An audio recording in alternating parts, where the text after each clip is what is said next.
कार्तिक मास का भी अपना ही महत्व है। कहते हैं कि दुखों का छुटकारा और सुखों का अंबार है ये कार्तिक मास महीना। और मंदिरों में हर रोज़ कार्तिक मास की कथा और प्रभात फेरियाँ। उसके उपरांत 27 को तीर्थ स्थलों यानी नदियों पर दीपकदान होगा।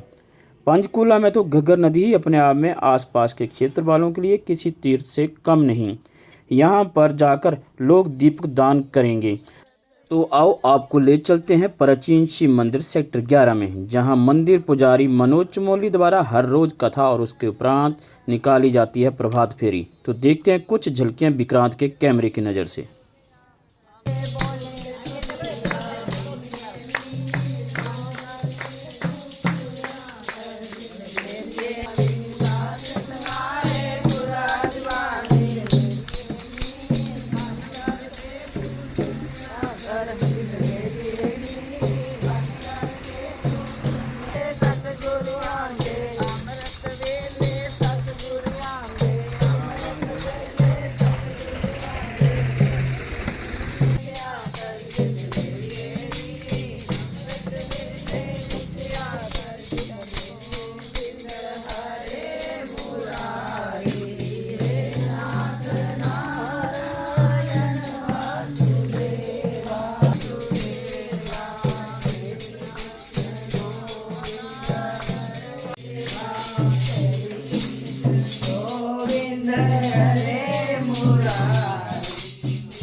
राधे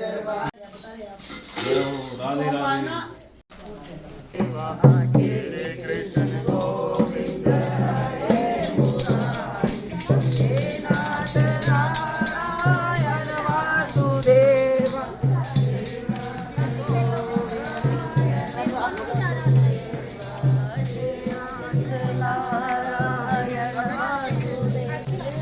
मेरा नाम राज रानी है। मैं प्रधान मंडली की प्रधान हूँ। हर साल यहाँ प्रभात फेरी निकलती है और हर साल ऐसे मनाई जाती है। हाँ जी, सबके घर वारी वारी होता है, सब अपनी अपनी वारी ले लेते हैं और सब वारी वारी अपने घर ये प्रभात फेरी कराते हैं और बहुत आनंद आता है। कथा रोज़ 5:15 बजे रोज़ कथा शुरू हो जाती है हमारी।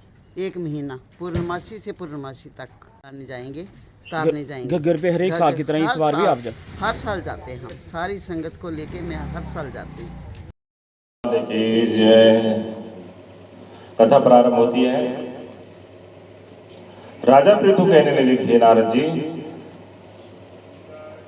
अब आप भक्तों के दुखों को नाश करने वाले तथा भगवान की पूजा का कुछ इतिहास वर्णन कीजिए। तब नारद मुनि जी कहने लगे, हे राजा पृथु,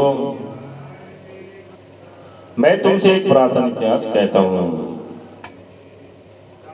चौल नाम का एक राजा कांचीपुर में राज्य करता था।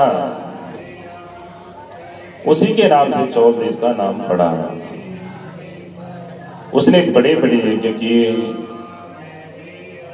ताम्रपाणी नदी किनारे पर सोने के यज्ञ आरंभ बड़ी ही शोभा को प्राप्त होते थे। उसके राज्य में कोई भी दुखी, दरिद्री, पीड़ित अथवा पापी नहीं था। वह एक समय अनेक प्रकार की मणिमुक्ताओं से भगवान की पूजा व प्रणाम करके वहीं पर बैठ गया। उसी समय उसी गांव के विष्णु शर्मा नाम एक ब्राह्मण ने बहुत सी तुलसी दलों और जल से भगवान की पूजा की। तुलसी दलों से राजा की पूजन सामग्री सब दब गई। तब राजा ने कुछ क्रोध करके कहा कि हे विष्णु शर्मा,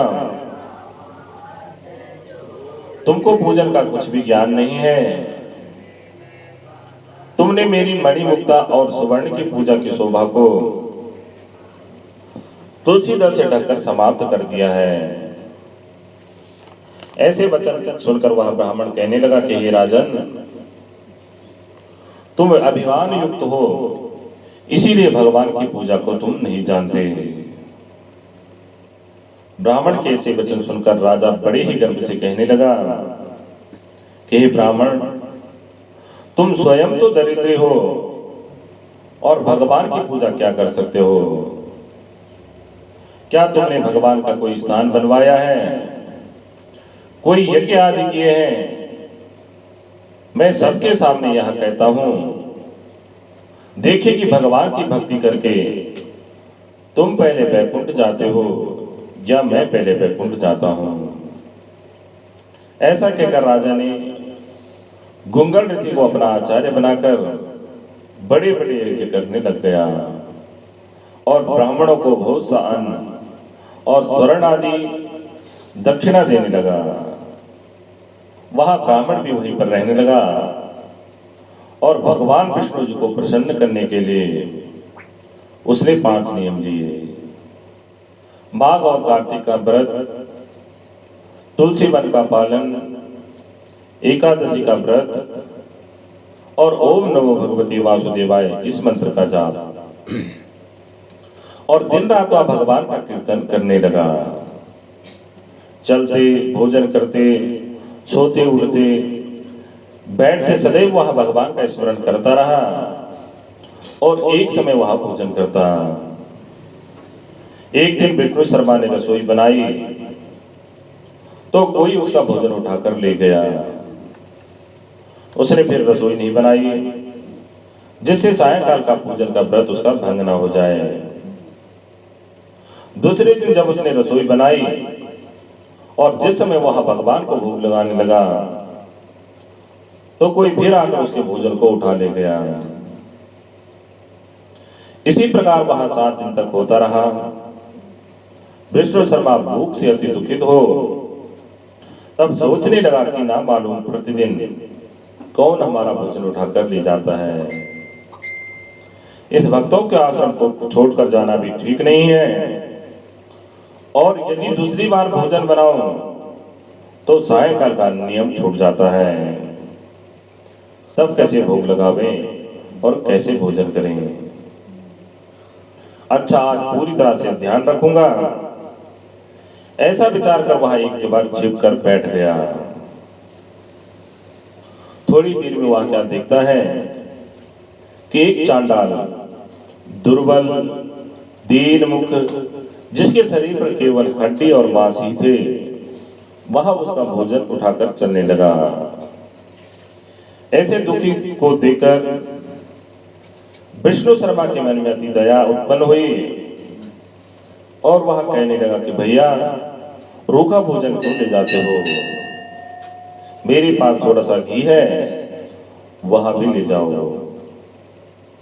ऐसे ब्राह्मण के वचन सुनकर डर के मारे भागता हुआ चंडाल गिर गया और उसको मूर्छा आ गई।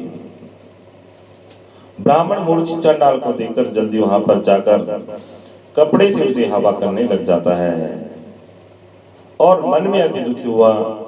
थोड़ी देर में वह ब्राह्मण क्या देखता है कि जिस जगह पर चांडाल गिरा था वहां पर शंख, चक्र, गदा और पद्म और वनमाला धारण किए हुए, किरीटी मुकुट पहने हुए भगवान विष्णु स्वयं वहां पर लेटे हुए हैं। उसी समय ब्राह्मण उनके चरणों में गिरकर दंडवत नमस्कार करके कहने लगा। उस समय इंद्रादिक देवता वहां पर आ गए। अप्सराएं नृत्य करने लगी, वह भगवान के गुणों का वर्णन करने लगी और ऋषि लोग वेद मंत्रों से भगवान की स्तुति करने लगे। तब भगवान ने ब्राह्मण का बड़े प्रेम से आलिंगन किया और उसे सारूप्य मुक्ति देकर अपने साथ विमान में बैठाकर बैकुंठ लोक को ले गए। यह चरित्र देखकर चौल का राजा उसे बड़ा ही दुख हुआ और उसने अपने आचार्य गंगुल ऋषि से कहा, जिसके द्वेष से हमने यहाँ यज्ञ रचे थे, वह विष्णु शर्मा तो बैकुंठ लोक को जा रहा है।